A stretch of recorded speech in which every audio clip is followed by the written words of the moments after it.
Hundreds of millions of years ago, the world was a vastly different place. Earth's landmasses were clustered together in the supercontinent Pangaea, and the climate was warm, humid, and lush with primitive forests.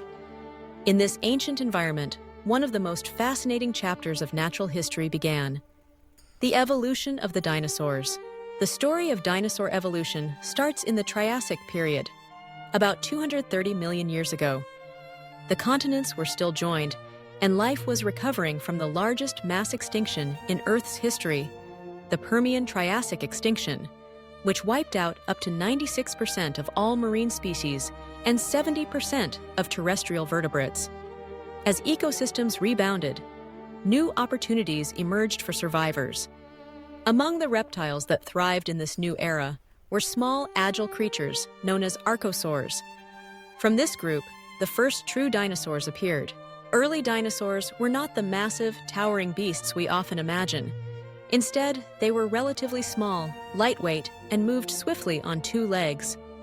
These early forms, such as Eoraptor and Herrerasaurus, had features that set them apart from their reptilian relatives. Their legs were positioned directly beneath their bodies, allowing for more efficient movement, and their hips and ankles were uniquely structured for speed and agility. By the end of the Triassic, dinosaurs had begun to spread and diversify. Two main branches emerged, the Saurischiae and the Ornithischia. The Saurischiae, or lizard-hipped dinosaurs, included the ancestors of both the towering, long-necked sauropods and the ferocious theropods. The latter group would ultimately give rise to birds.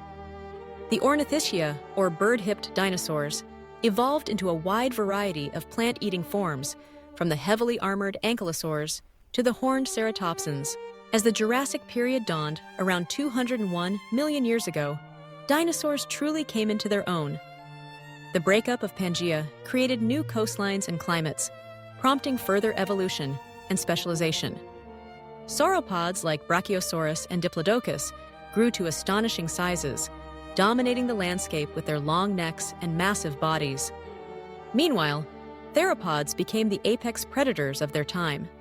Allosaurus, and later Tyrannosaurus rex, ruled as top hunters, their keen senses and powerful jaws marking them as some of the most formidable carnivores in Earth's history. But the evolution of dinosaurs wasn't just about size or ferocity. Many groups developed remarkable adaptations for survival. Some, like the stegosaurs, grew defensive plates and spikes.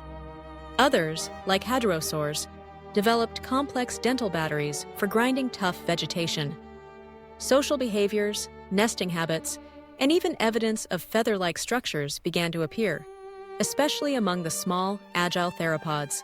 By the time the Cretaceous period arrived, dinosaurs had become the dominant terrestrial animals on every continent. Some, like Triceratops and Ankylosaurus, evolved elaborate defenses, while others, such as Velociraptor and Troodon, displayed intelligence and complex hunting strategies. In the forests and plains, massive herds of herbivores grazed, while predators stalked in their wake. Yet, perhaps the most extraordinary chapter in dinosaur evolution was the emergence of birds. Over millions of years, certain small theropods developed feathers, hollow bones, and other adaptations for flight. Archaeopteryx, discovered in Jurassic rocks, provides a famous snapshot of this transition, blending dinosaurian and avian traits. Today, birds are the direct descendants of these ancient theropods, a living legacy of the dinosaur lineage. The reign of the dinosaur came to an abrupt end about 66 million years ago, likely due to a massive asteroid impact and subsequent environmental upheaval. While most dinosaur species vanished, their evolutionary story lives on in the birds we see today, a testament to their resilience and adaptability across the ages.